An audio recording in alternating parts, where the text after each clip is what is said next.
Hello and welcome my YouTube channel study with Faiz. आइए आज का टॉपिक शुरू करते हैं। आज का टॉपिक शुरू करने से पहले आप सबसे एक छोटी सी रिक्वेस्ट है कि हमारे यूट्यूब चैनल को सब्सक्राइब कीजिए और इस वीडियो को ज़्यादा से ज़्यादा स्टूडेंट तक पहुंचाने की कोशिश कीजिए, शेयर कीजिए, ताकि हमारी इन वीडियो का ज़्यादा से ज़्यादा स्टूडेंट को फ़ायदा पहुँच सके। आज का जो हमारा टॉपिक है वो है एक नया सब्जेक्ट हम शुरू कर रहे हैं जिसका नाम है सोम, स्ट्रेंथ ऑफ मटेरियल, जिसे शॉर्ट फॉर्म में सोम भी कहा जाता है।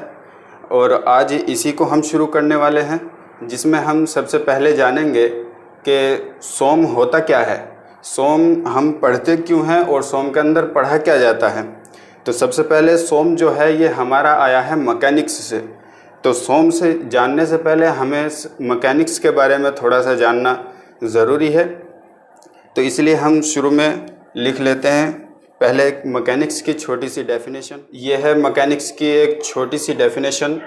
It is the oldest physical science that deals with both moving and stationary bodies influence by force. यानी मैकेनिक्स के अंदर हम पढ़ते हैं, ये एक फिज़िकल साइंस है जो ओल्डेस्ट है, पुराना साइंस है, जिसके अंदर हम मूविंग और स्टेशनरी दोनों बॉडी के बारे में हम पढ़ते हैं, जिसके अंदर फोर्स लगता हो किसी बॉडी पे और वो मूविंग भी हो सकती है और स्टेशनरी भी हो सकती है। इन दोनों बॉडी के बारे में हम पढ़ते हैं। तो मैकेनिक्स को बेसिकली दो पार्ट में डिवाइड किया गया है। पहला पार्ट होता है एक रिजिड पार्ट और दूसरा होता है डिफॉर्मेबल। तो इसे कहते हैं एक रिजिड बॉडी और एक डिफॉर्मेबल बॉडी। रिजिड बॉडी वो बॉडी होती है जिसके अंदर कोई एक सॉलिड हो जो डिफॉर्म ना कर सके और वो डिफॉर्म ना करे। और डिफॉर्मेबल बॉडी खुद में एक नाम में ही इंजीनियरिंग छुपी हुई है, जो बॉडी डिफॉर्म कर जाए। तो इसे ऐसे ही हम दो पार्ट में डिवाइड कर हमने लिखा है थोड़ा सा, ये एक रिजिड बॉडी और एक डिफॉर्मेबल बॉडी। इन इंजीनियरिंग मैकेनिक्स को दो पार्ट में डिवाइड किया गया, मैकेनिक्स को रिजिड बॉडी और डिफॉर्मेबल बॉडी। और अब इसे रिजिड बॉडी को भी दो पार्ट में डिवाइड किया गया, जिसे बोलते हैं कि इंजीनियरिंग मैकेनिक्स, और एक बोलते हैं Tom, theory of machine. Tom इसे शॉर्ट फॉर्म में लिखा जाता है, इसे बोलते हैं थ्योरी ऑफ मशीन। तो यहाँ हम ना ही तो इसके बारे में बात करनी है इंजीनियरिंग मैकेनिक्स के बारे में, और ना ही हम थ्योरी ऑफ मशीन के बारे में बात करेंगे, क्योंकि ये एक मैकेनिकल का सब्जेक्ट है। और दूसरी बात, अब हम डिफॉर्मेबल बॉडी के ऊपर आते हैं। तो डिफॉर्मेबल बॉडी को भी दो पार्ट में डिवाइड किया गया है, एक सॉलिड पार्ट में और एक फ्लूइड पार्ट में। फ्लूइड पार्ट एक अलग चीज़ है जिसे हम एफएम के नाम से जानते हैं। इसमें फ्लूइड मैकेनिक्स वो हम एक अलग सब्जेक्ट है जिसको अलग से डील किया जाता है। और इसमें अब यहाँ बात करें सॉलिड को, तो सॉलिड को भी दो पार्ट में डिवाइड किया गया, एक स्टैटिक और एक डायनामिक। स्टैटिक में जो चीज़ स्टैटिक हो, रुकी हुई हो एक जगह, तो हम इसकी भी यहाँ फ्लूइड की भी बात नहीं करेंगे क्योंकि ये एक अलग सब्जेक्ट हुआ। और डायनामिक, इसमें एक मूविंग चीज़ है, मतलब जो चलती हुई हो, तो इसके यहाँ भी हम इसमें बात नहीं करेंगे। तो हम आते हैं अब जो अपने टॉपिक पे, स्टैटिक, जो बॉडी एक जगह रुकी हुई हो, स्टैटिक हो, और उसमें से ही हमारा जो सब्जेक्ट है वो निकल कर आता है सोम। इसी को सोम कहा जाता है। और इसी को ही अब हम सोम के अंदर मैकेनिक्स का वो पार्ट जो स्टैटिक हो, स्टैटिक और सॉलिड हो और डिफॉर्म हो जाए, डिफॉर्मेबल बॉडी के बारे में हम सोम के अंदर पढ़ेंगे। इस ऐसे पार्ट के बारे में हम सोम के अंदर डिस्कस करेंगे। चलिए अब आगे बढ़ते हैं। पीछे अभी जो टॉपिक पढ़ा है उसमें हमने रिजिड बॉडी की बात की, तो अब हमें ये जानना बहुत ज़रूरी है कि रिजिड बॉडी होती क्या है। हमें पता तो है कि मैकेनिक्स को दो पार्ट में डिवाइड किया गया, एक रिजिड बॉडी, एक डिफॉर्मेबल बॉडी। तो हमें ये जानना ज़रूरी है कि रिजिड बॉडी होती क्या है। पर एक बात, एक पॉइंट ऑफ व्यू से देखा जाए तो रिजिड बॉडी एक आइडियल केस होता है, ये प्रैक्टिकली पॉसिबल नहीं होता। क्योंकि एक रिजिड बॉडी में जब हम, मान लीजिए हमने एक रिजिड बॉडी ली, यहाँ से एक प्रिज्मेटिक बार है, कोई एक रिजिड बॉडी है, और इस पे हमने, इसका एक डाया है, ये हमने यहाँ शो किया है, और इसका जो डाया है वो डी है। ये एक सॉलिड है, इसका जो डाया है वो डी है, और इसके अंदर हमने कोई 2 पॉइंट मेज़र किए, एक पॉइंट ये है हमारा और दूसरा पॉइंट ये है, और इसकी जो बीच की डिस्टेंस है वो हमारी स्मॉल एल है, और इस पूरे पार्ट की जो डिस्टेंस है हमारी वो कैपिटल एल है, और इसके ऊपर हमने एक फोर्स लगाया पी, एक इधर डायरेक्शन में और एक इस डायरेक्शन में। इन दो डायरेक्शन में जब हम कोई फोर्स लगाएंगे किसी बॉडी पे, मान लीजिए एक बॉडी है, ये ऐसे हमने यहाँ ली और इस पे इधर से और इधर से ऐसे इसे फोर्स लगाया, तो ये ऐसे डिफॉर्म नहीं करेगी, ये अपनी जगह एक जगह जमी रहेगी, ये डिफॉर्म नहीं करेगी। ऐसा होता नहीं है, क्योंकि ये एक आइडियल केस है, क्योंकि ये मान लीजिए एक बॉडी है तो इसकी कुछ अक्षमता होगी किसी फोर्स को झेलने की, वो कुछ फोर्स झेलेगी, उसके बाद जब इसकी कैपेसिटी ख़त्म हो जाएगी तो ये डिफॉर्म करना स्टार्ट कर देगी। तो ऐसे ही इसमें होता है, तो जो बॉडी किसी फोर्स लगाने पर डिफॉर्म ना करे उसी बॉडी को रिजिड बॉडी कहा जाता है। अगर हम इसकी बात करें तो इसमें एक स्मॉल एल है, ये जो स्मॉल एल है हमारा, इसे हम कांस्टेंट मानते हैं। स्मॉल एल जो है वो एक कांस्टेंट है, और कैपिटल एल जो है ये भी हमारा एक कांस्टेंट बना रहेगा, और जो हमारा डी है, ये वाला डी जो इसका डाया है, ये भी चेंज नहीं होगा, इसको भी हम एक कांस्टेंट मानते हैं। अब हम जानते हैं एक डिफॉर्मेबल बॉडी के बारे में। डिफॉर्मेबल बॉडी ऐसे ही जैसे हमने एक रिजिड बॉडी में एक पार्ट लिया था, ऐसे ही हमने इसमें भी एक पार्ट लिया, ऐसे एक प्रिज्मेटिक बार का, और उसका जो डाया है वो डी है, और इस पे जो हमने एक फोर्स लगाया वो हमारा पी है, और इसकी जो हमने 2 पॉइंट कंसीडर किए थे, ऐसे इसमें कोई 2 पॉइंट कंसीडर किए जिसकी लेंथ एल है, और इसकी पूरे की जो पूरा पार्ट है हमारा उसकी जो लेंथ है वो कैपिटल एल है। अब रिजिड बॉडी के अंदर क्या था, जब हमने किसी पार्ट पे कोई फोर्स लगाया तो वो डिफॉर्म नहीं करेगी, और डिफॉर्मेबल बॉडी के क्या है कि इसमें जब हमने किसी पार्ट पर कोई फोर्स लगाया तो वो कुछ देर के बाद सर्टेन अमाउंट जो लोड है हमारा, उसके बाद जब हम उसे खींचते रहेंगे तो वो डिफॉर्म करना शुरू कर जाएगी, और वो उसकी जो शेप है वो कैसी हो जाएगी, फिर ये जो यहाँ से ये ऐसे कुछ ऐसे दिखने लगेगी, ऐसे करके यहाँ से ऐसे खींच जाएगी, दोनों साइड को ऐसे बढ़ जाएगी, उसका डायामीटर कम हो जाएगा और लेंथ ऐसे बढ़ जाएगी। तो इस डाई को हम स्मॉल डी मान लेते हैं, और इसका जो डाया है यहाँ ये कुछ ऐसे शो होगा हमें।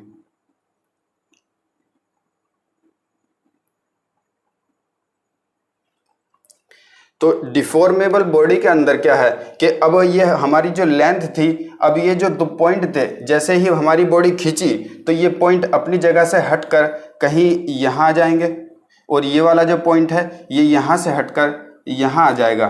तो इसकी जो लेंथ है उसे हम मान सकते हैं, मान लो ये स्मॉल एल है और इसे स्मॉल एल डैश मान सकते हैं।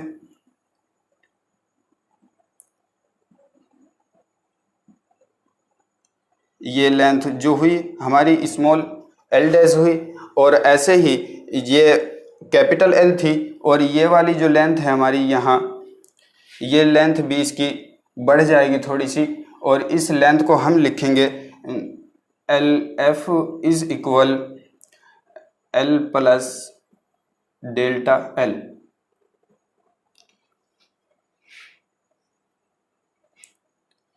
इसके अंदर क्या है, रिजिड बॉडी के अंदर क्या था कि जो हमारी स्मॉल लेंथ थी एल, ये हमारी क्या थी, कांस्टेंट। लेकिन इसके अंदर क्या होगा, ये हमारी जो लेंथ है small L not is equal constant, ये कांस्टेंट नहीं होगी। ऐसे ही हमारा जो डाया है वो भी हमारा कांस्टेंट नहीं होगा। ऐसे ही हमारी इस कैपिटल एल जो लेंथ थी इस पार्ट की, वो भी हमारी कांस्टेंट नहीं होगी। अब हम बात करते हैं स्ट्रेंथ ऑफ मटेरियल की। ये वो स्ट्रेंथ ऑफ मटेरियल नहीं कि आप सब्जेक्ट का नाम सोच ले, ये एक अलग है जिसमें हम सॉन्ग is the study of the internal resistance, internal resistance force develop during the elastic deformation of body when subjected to external load, यानी किसी बॉडी पे जब हम कोई एक्सटर्नल लोड लगाएंगे तो उसकी इलास्टिक डिफॉर्मेशन जो होगा उसके कारण जो उसमें अंदर इंटरनल रेजिस्टेंस जो फोर्स है वो डेवलप होगा, उसके ऊपर हम जो काम करेंगे उसी के बारे में हम स्ट्रेंथ ऑफ मटेरियल के बारे में जानते हैं। जैसे एक एग्जांपल के तौर पे हम कोई एक बॉडी ले लेते हैं, ऐसे ये हमारी कोई बॉडी है, तो इसके अंदर कुछ छोटे छोटे पार्ट होंगे, ऐसे यहाँ एक पार्ट ये हुआ, एक पार्ट ये हुआ और एक पार्ट ये हुआ। तो इस पे जब हमने किसी एक फोर्स लगाया ऐसे यहाँ से, तो पी फोर्स लगा दिया। अब जब हम इसे ऐसे पकड़ के किसी बॉडी को ऐसे पकड़ के ऐसे खींचेंगे तो इसके जो पार्ट होंगे ये तो अलग हो गया, लेकिन इसके जो पार्ट होंगे, इसके छोटे छोटे पार्ट होंगे, ये आपस में ऐसे पकड़े हुए हैं, एक दूसरे को ऐसे पकड़ के बैठे हुए हैं। तो इसके अंदर एक ऐसे फोर्स डेवलप होगा, ये इसे खींचेगा, ये इसे खींचेगा और ये इसे खींचेगा और ये इसे एक दूसरे को ऐसे खींचेंगे। ये फोर्स जो है इनको बाहर ले जाने की कोशिश करेगा, लेकिन ये आपस में ऐसे जमे रहेंगे, एक जगह रुकने की कोशिश करेंगे। तो इसके अंदर जो इस फोर्स के कारण इसके अंदर जो ये फोर्स आया, ये रेजिस्टेंस फोर्स, ये आर यहाँ पर, इस एक्सटर्नल फोर्स के कारण जो ये फोर्स डेवलप हुआ, इसी को हम बोलते हैं internal resistance. R is equal internal resistance. ये जब किसी बॉडी पे हम एक्सटर्नल लोड लगाएंगे तो इसी को हम इंटरनल रेजिस्टेंस बोलते हैं। और इसे हम लिखते कैसे हैं, ये sigma is equal R upon area. ये कितना फोर्स हमने कितनी बॉडी पे लगाया, यानी किस बॉडी पे कितने एरिया पे हम फोर्स लगा रहे हैं, तो उससे हम डिवाइड कर देंगे। तो sigma is equal R upon area, और जो आर होता है यहाँ, चूंकि ऐसे करके आर इज इक्वल ये पी के होता है, क्योंकि जितना फोर्स हम एक्सटर्नल लगाएंगे उसी के इक्वल जो इंटरनल फोर्स है हमारा, जो रेजिस्टेंस फोर्स है वो डेवलप होगा। तो ऐसे ही अगर हम आर की जगह पी रख दें यहाँ पर, तो ये हमारी जो इक्वेशन बनेगी वो बनेगी sigma is equal P upon A. अब हम बात करते हैं इलास्टिक डिफॉर्मेशन की।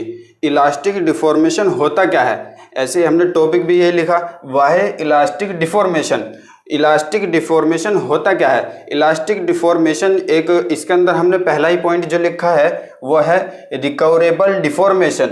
ये एक ऐसा डिफॉर्मेशन है जो रिकवर हो जाता है, यानी किसी चीज़ में कोई डिफॉर्मेशन हुआ, जैसे ये बॉडी है, इसके ऊपर हमने कोई फोर्स लगाया तो ये ऐसे नीचे की ओर डिफॉर्म करेगी, तो इसे लोड हटाने के बाद ये अपनी उसी पोजीशन में आ जाएगी। तो इसी को बोलते हैं हम इलास्टिक डिफॉर्मेशन। सेकंड पॉइंट हमने लिखा deformation within elastic limit are very small. Elastic limit के अंदर जो हमारा डिफॉर्मेशन होता है वो बहुत ही स्मॉल होता है। एक फॉर एग्जांपल, एक हम एग्जांपल ले लेते हैं। मान लीजिए ये एक हमारा कोई बीम है, ऐसे करके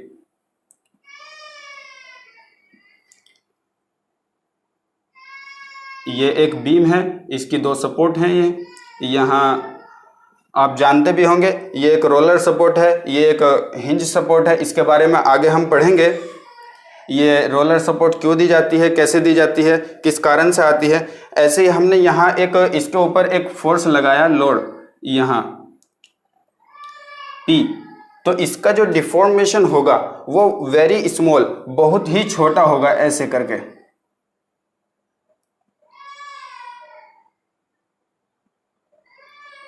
ये जो डेल्टा होगा हमारा,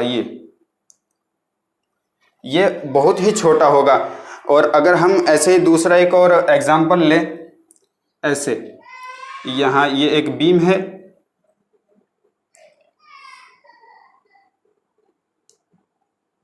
ये इसकी दो सपोर्ट हुई और इसके ऊपर हमने एक फोर्स लगाया या लोड कह लीजिए। तो ये तो हमारा इलास्टिक लिमिट के अंदर है। Elastic limit, with in elastic limit, इसे हम ऐसे लिख भी सकते हैं। और इसे हम यहाँ हम प्लास्टिक जोन में चले जाते हैं। प्लास्टिक लिमिट तो ऐसा कुछ है ही नहीं, प्लास्टिक जोन में चले जाते हैं यहाँ। तो जब हमने कोई लोड लगाया, W लिख लीजिए, तो ये ऐसे डिफॉर्म करेगी, ऐसे वेरी लार्ज, यानी ये बड़ा होगा। और ये जो डिफॉर्मेशन है, जब हम इससे लोड हटाएंगे तो ये डिफॉर्मेशन जो हमारा डेल्टा हुआ ये रिकवर हो जाएगा। और इसके अंदर जो हमारा डेल्टा है ये जब हम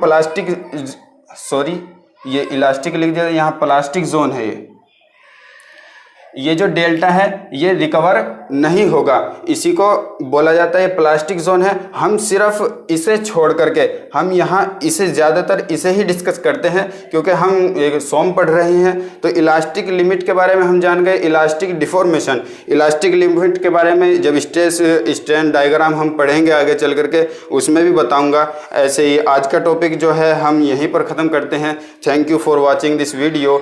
अगर हमारी वीडियो अच्छी लगे तो लाइक कीजिए, शेयर कीजिए और हमारे चैनल को सब्सक्राइब कीजिए। Thank you very much for watching this video.